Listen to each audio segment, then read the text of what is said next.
the pushback from the judiciary. So 3 branches of government. You have your legislative, your executive, and your judicial. The Congress controls the purse strings, which is the thing that they're saying, like, I don't even understand the argument as to why Trump doesn't have the authority or the oversight to look at what they're doing. But the judiciary is getting involved, and is the word hamstringing or hampering? Basically hampering Trump's ability to even do this by denying Doge access or ordering them to destroy documents. You see the memes in the old Doge dog in the chat.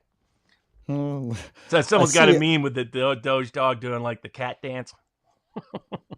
I see a pregnant woman, but that's the first one that I turn. I don't know what's going on there. But Robert, like, what level of mutiny are we seeing from the judiciary in terms of tying up Trump from being able to do what he was elected to do? So yeah, you have the 2 biggest hostile actors to President Trump being able to deliver are the unelected branches of government. The bureaucracy, which isn't a constitutionally recognizable branch of government because it's supposed to be subject to the elected president. But they don't see it that way. And you can now see in their lawsuits they're bringing and in the public reaction, the media reaction, and the press reaction that they think they're above the president of the United States. They think they're above the people. They think they have permanent jobs, permanently guaranteed to line their pockets and line the pockets of their pals and allies, to the shock of a lot of normies.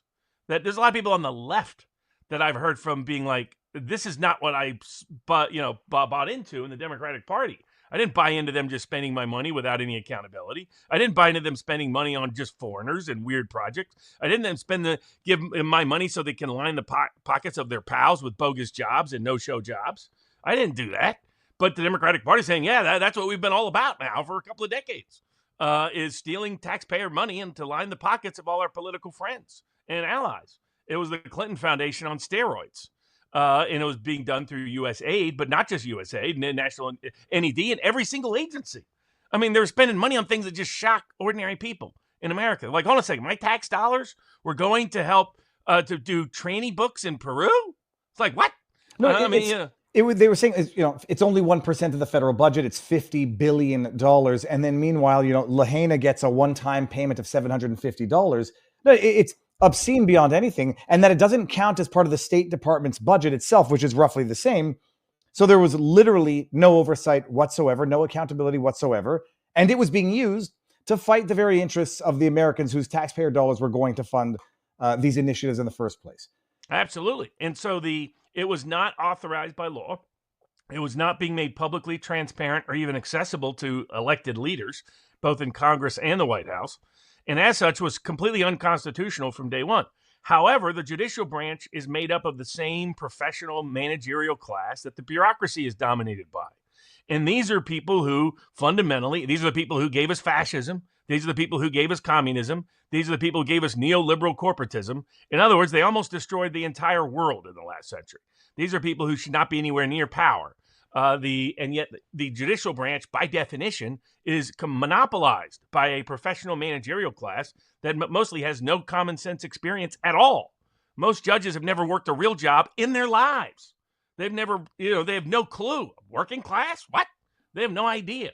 They are an old geriatric aristocracy. Or if they're younger, they're commies from overseas or were born overseas, and yet they're on the American federal bench deciding American constitutional law. So it has long been the case that our judicial branch has been disconnected and is one of the least democratic institutions that exist. And if they would just stay limited, like, for example, it was amazing to me, the number of people on social media and so-called law Twitter saying, oh, this has already been decided. You don't understand. Marbury versus Madison. Imagine saying, if I came on here and I was like, Viva, I'm now the king of America.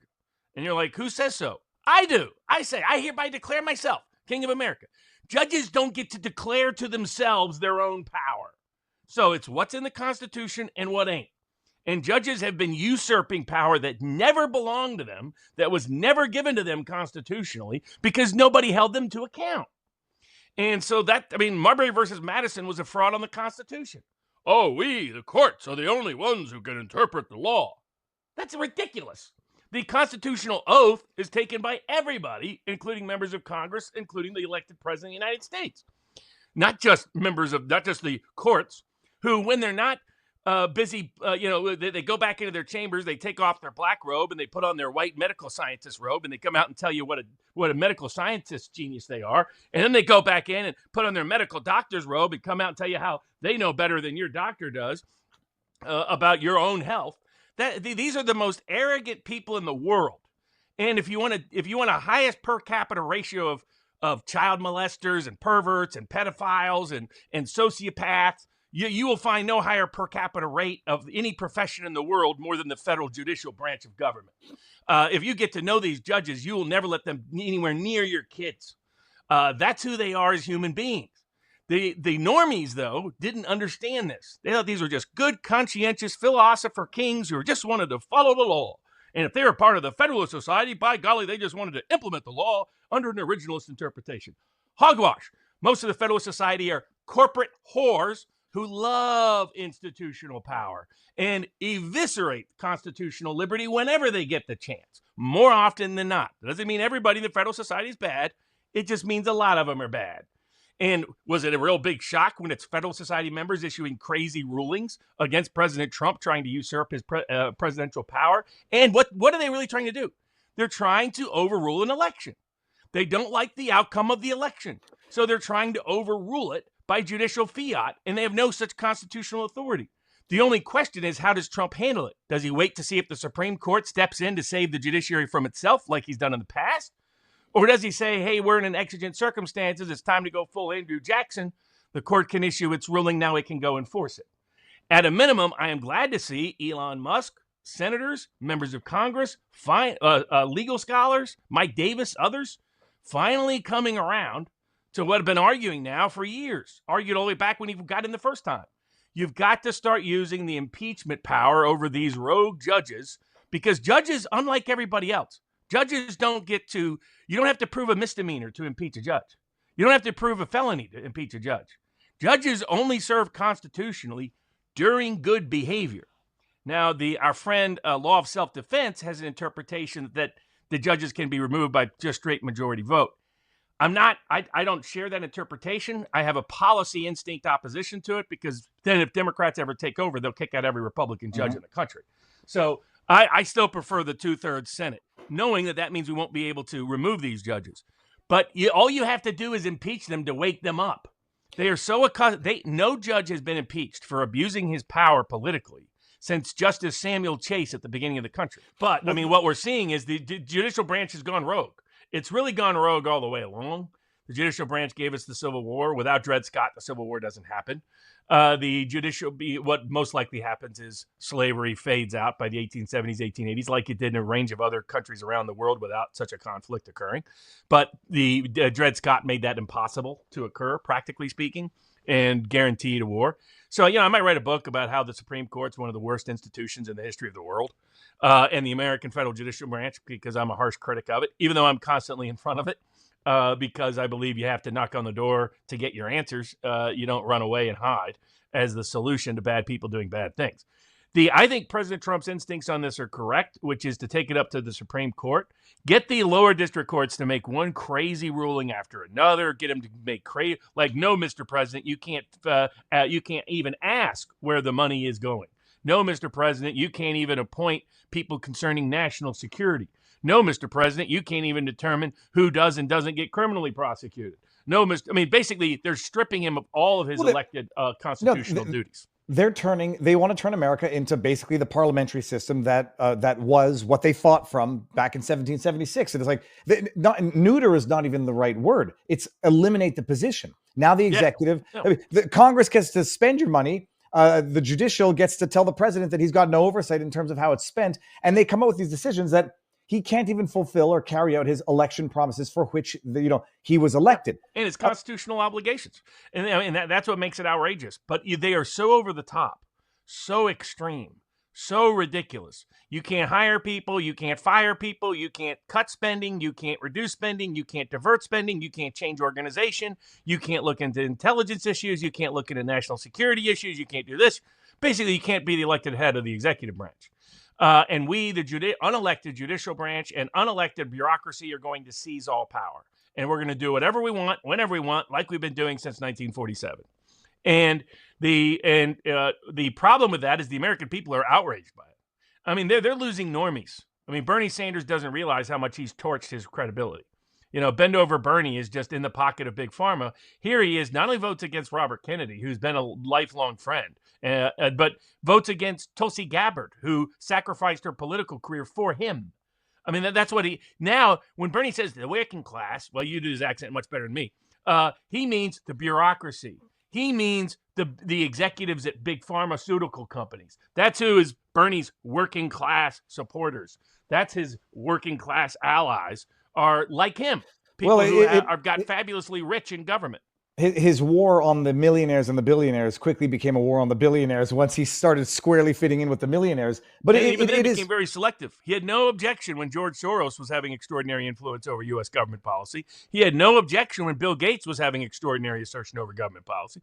I mean, this is where Bobby Kennedy is such a sweetheart. He only gently challenged Bernie Sanders. If I would have been there and say, Bernie, where were you when George Soros was running American foreign policy?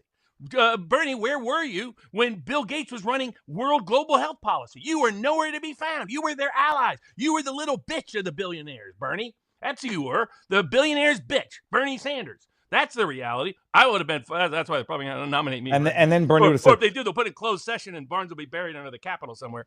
But I mean, this was just outlandish. This behavior by the judicial branch and the bureaucracy. And by the way, all of it's being coordinated by the same guy who stole the 2020 election. It's Mark Elias, criminal money launderer Mark Elias. For those that don't know, just because he's unindicted is no excuse. He's still a criminal.